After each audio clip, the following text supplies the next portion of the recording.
가장 안 좋은 표현이 들어간 게 손흥민이었기 때문에 그래서 우리나라에서는 더 회자될 수밖에 없는 그런 기자회견이 아니었나 싶습니다. 예. 왜 할 거면 양민혁도 하지. 양민혁은 오지 않았다.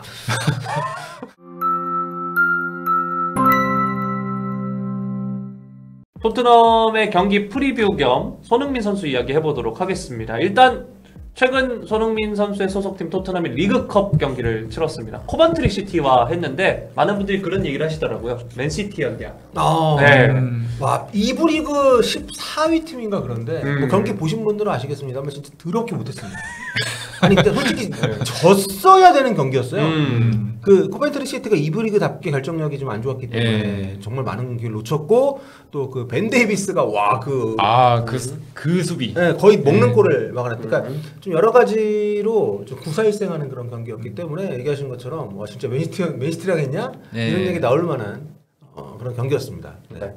자, 그래서 포스테코글루 감독에 대한 비판도 있었고 또 브레넌 존슨에 대한 비판도 있었는데 이에 대해서 뭐 강경 대응도 불사하겠다 이런 입장이 나왔고, 자 일단 평 자체가 토트넘 공격진 전원이 현재 궤도에 오르지 못했다 이런 이야기가 나오고 있는 상황입니다. 네, 이게 이제 코벤트리 시티 앞두고 했던 인터뷰가 뒤늦게 좀 회자가 되고 있는 상황인데 뭐 브레넌 존슨 얘기는 뭐 다들 아시겠습니다만 인스타를 접었다고 하더라고요. 네, 그만큼 최근에 좀 부진하긴 했는데 그거에 대해서 뭐 존슨이기 때문에 뭐 한국 팬들이 가서 그렇다고 하진 않고 현지 아예 없진 않겠죠. 네, 아예 없진 않겠지만 굉장히 좀 그런 상황 속에서 경기가 좀 치러진 건데 아무튼 그때 인터뷰가 지금 회자가 되고 있는 것은 이제 뭐 다른 것도 있지만 일단 손흥민 선수를 언급을 했기 때문이라고 할 수 있죠. 네. 근데 그 얘기를 하는 이유는 어쨌든 전체적으로 아직 토트넘 공격진이 좀 품에 안 올라왔다. 네, 정상 궤도에 안 올라왔다. 그 얘기를 하면서 언급을 한 건데 언급 내용 한번 좀 소개를 해주시죠. 손흥민은 올 시즌 가다서다를 반복 중이다라고 이야기했고 아직 일관된 수준을 달성하지 못했다라고 이야기를 했습니다. 네, 이게 이제 스타트라는 단어를 썼는데 그게 이제 약간 좀 오르락내리락 이런 느낌의 단어더라고요.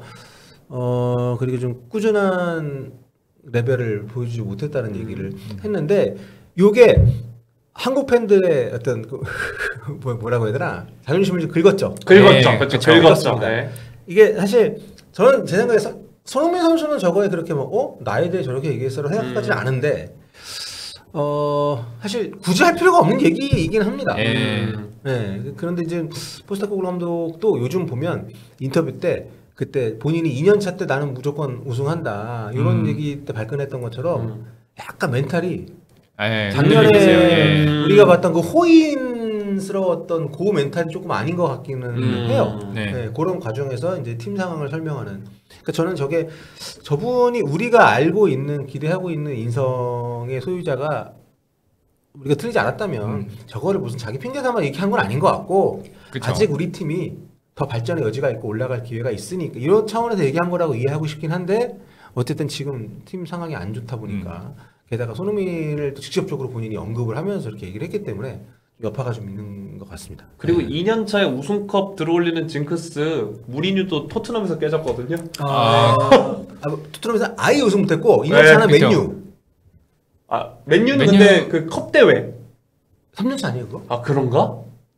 그 2년 아무튼 무리뉴가 처음으로 아무 트로피도 갖지 못했던 팀이 이제 토트넘이고 그 뒤에도 토트넘 얘기도 잘 안 하고 이제 그 미스터 레비의 팀이 그렇죠.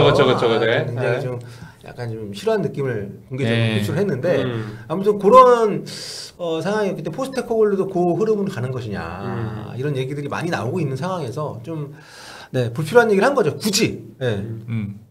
지금 상황에서 포스테코글루 감독이 계속해서 지속적으로 좀 멘탈이 흔들리는 인터뷰를 좀 많이 하고 있어서 이번 인터뷰도 거기에 대한 그런 일종의 포함이 된다라고 보시면 될 것 같고 실제로는 뭐 손흥민 선수만 얘기한 게 아니라 그렇죠. 솔랑케, 뭐 히샬리송, 뭐 존슨 뭐 다 얘기했습니다. 다 얘기를 했는데 그 중에서 가장 안 좋은 표현이 들어간 게 손흥민이었기 때문에 그래서 우리나라에서는 더 회자될 수밖에 없는 그런 기자회견이 아니었나 싶습니다. 왜 할 거면 양민혁도 하지. 양민혁은 오지 않았다.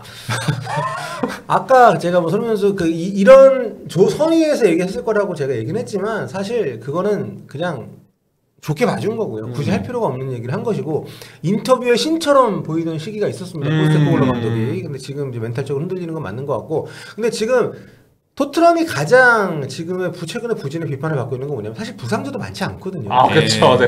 그러니까 다른 팀들에 비해서 그래도 정예를 많이 가동할 수 있는 팀이고 물론 리그컵 때는 좀 로테를 돌리긴 했지만 전술 때문에 비판을 받는 거잖아요. 너무 똑같고 그리고 경기 중에도 정말 무슨 뭐 장승처럼 서서 뭐 조치도 안 하고 코칭 스태프랑 뭐 얘기도 안 하고 이게 벌써 이제 두 번째 시즌 들어오니까 상대들이 다 간파를 해가지고 지금 그렇죠. 좀 대응을 하고 있는 데에 비해서 이분은 거의 뭐 변화 안 주고 있기 때문에 게다가 양쪽에 뭐 포로 특히 올 시즌에 우도기를 상당히 공격적으로 활용하는데 우도기가 작년에 우도기가 아니잖아요. 우도기 그쵸. 개인의 폼도 좀 아쉽고 부상 이후로 우도기 폼 완전 떨어졌는데 그거에 대한 교정이 없이 계속 그런 축구를 하면서 손흥민을 짱박하는 변수를 쓰다 보니까 이렇게 되고 있는 것인데 그거에 대한 성찰은 없이 이제 선수를 실명 뭐 비판한 이런 인터뷰가 또 공개가 되니까 좀 말이 많이 나올 수밖에 없는 상황이고 그래서 이런 상황에서 답은 일단 이기는 건데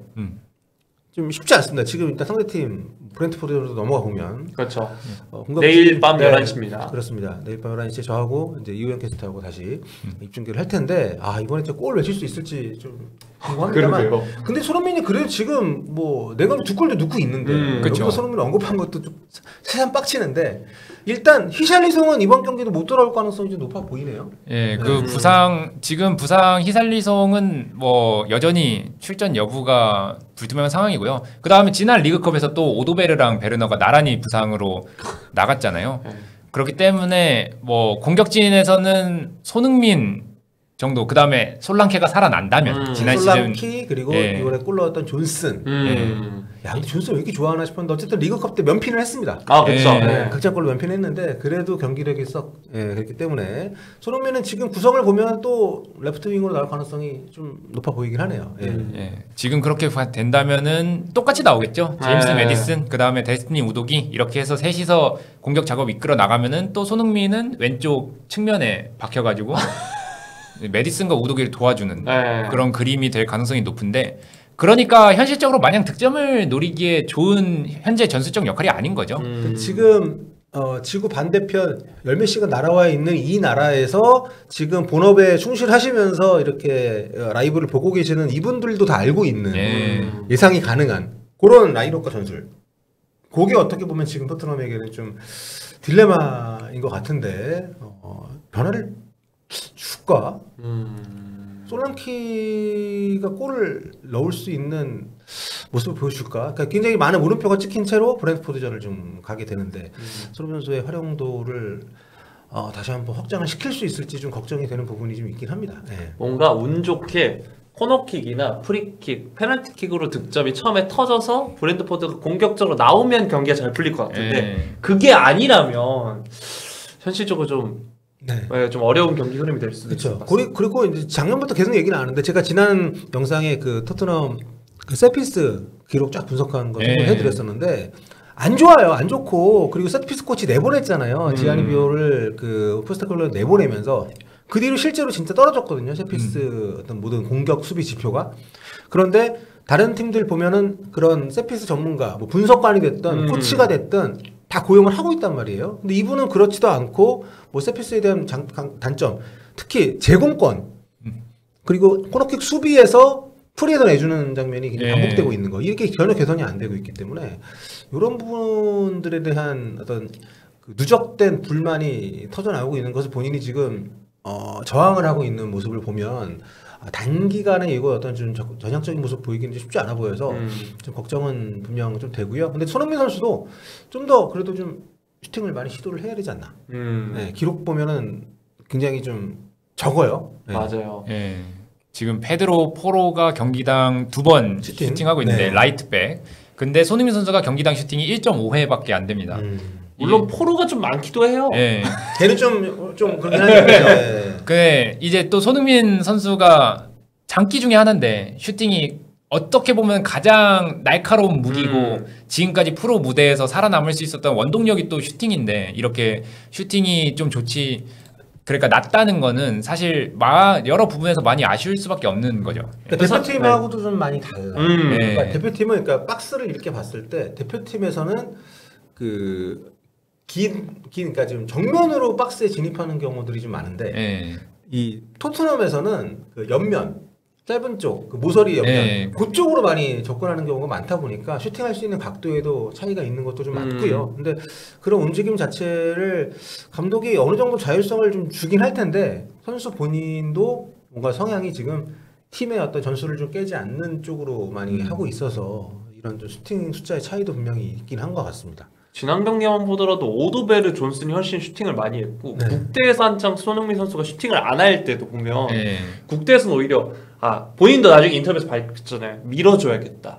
이렇게 좀 옆에 있는 동료들에게 밀어줘야겠다고 생각한 건데 지금 토트넘의 상황은 밀어주는 위치에도 이제 손흥민 선수가 잘 못 가는 그런 상황이 좀 많죠. 그리고 선수층이 이제 탑4를 노린다는 게 너무 후졌어요. 지금 보면 뭐 존슨, 예. 오도베르, 베르너. 그러니까 좀 안타깝긴 합니다. 뭐 차라리 클루세스키 지난 시즌까지도 우리처럼 오시는 분들도 클루세스키 욕하시는 분들이 많았거든요. 예. 자기 혼자 하고 뭐. 근데 올 시즌에는 선수 기억이 별로 없어. 네. 왜냐면 그나마 걔밖에 없거든. 지금. 그럼요. 할 수 있는 네. 선수가 메디슨도 완전히 좀 폼이 예, 날아가버렸고. 이런 상황에서 또 브렌트퍼드를 좀 만나게 됩니다. 브렌트퍼드가 올 시즌에 2승 2패. 그러니까 토트넘보다 순위가 위에 있어요. 맞아요. 그쵸. 네. 지금 토트넘은 뉴캐슬하고 아스널한테 연달아 패했고 1승 2패 네. 그렇기 때문에 브렌트포드보다 지금 낮은 상황인데 지금 리그 3연패면은 확연히 달라지거든요. 2연패까지는 그래도 뭐 통상 시즌 중에 있을 수 있는 일이다. 이거라면 3연패부터는 심각하게 경질 여론이 나올 수 있는 상황이기 때문에 이겨야 되는데 문제는 브렌트포드가 굉장히 지금 분위기가 좋다는 거죠. 네, 그 아이반 토니가 사우디로 큰 돈 벌러 갔잖아요. 예. 그런데 별로 이렇게 좀 공백이 많이 느껴지지 않는 음부에 뭐 또 비싸 이런 선수, 위싸 이런 선수들이 굉장히 좀 잘해주고 있는데, 그렇죠. 맨시티전도 맨시티 원정 가서 굉장히 좀 또 선취골도 넣고 좋은 경기를 하면서 그랬기 때문에 좀 결코 쉬운 상대가 아닙니다. 지금 토트넘 입장에서는. 이미 프리미어리그에서 맞춤 전술로 이미 오랫동안 살아남음을 증명한 토마스 프랑크 감독이 버티고 있고요. 그리고 토니가 떠난 게 사실 큰 공백이 되지 않은 이유 중에 하나는 토니는 이미 8개월간 빠진 적이 그쵸, 지난 시즌에 그 배팅 논란 네, 때문에 이미 빠진 적이 있어서 그 은베모랑 위사 조합이 이미 증명이 됐어요. 프리미어리그에서 통한다는 게. 그렇기 때문에 이번 시즌에도 뭐 여전히 위력적인 그 공격을 발휘하고 있고 그렇기 때문에 토트넘이 더 상대하기 어려운 거죠. 왜냐면 토트넘은 해답지가 나와 있으니까. 상대할 해답지가 나와 있는 상황에서 상대 맞춤 전술에 능한 브렌트포드를 만나서 어려운 경기를 치르게 됐습니다. 이렇게 전술적 융통성이 없다는 이미지가 굳어지는 게 감독 본인한테 상당히 안 좋을 것 같은데 이번 경기 어떨지 한번 좀 봐야 될 것 같고요. 그리고 주중에 브렌트포드에서는 그 김지수 선수가 컵 대회 데뷔전을 또 치렀어요. 교체로 들어와가지고 이번 경기 나오게 되면 손흥민 선수랑 같은 그라운드에 뛸 수는 있겠는데 근데 지금 그거 신경 쓸 때가 아닌 그쵸. 분위기라서 그걸 봐야 될 것 같습니다. 만약에 토트넘이 정말 분위기가 안 좋게 패배를 한다면 브렌트포드 입장에서 마지막에 지키기 교체로 그렇게 한국 팬들이 그걸로라도 만족할 수 있게라도 했으면 좋겠습니다. 네. 빨리 퇴퇴퇴 하세요. 죄송합니다. 네, 김준호 선수는 당연히 나오면 좋은 거고 토트넘의 경기력 손흥민 선수의 우린 뭐 토트넘도 솔직히 이제는 응원하는 마음이 없지 않지만 그래도 손흥민 선수의 활약이 조금 나와주는 것이 더 우리에게는 중요한 토트넘을 보는 이유잖아요. 또 그런 시원시원한 장면을 만들 수 있는 그런 경기가 되기를 기대를 해봅니다. 네. 근데 진짜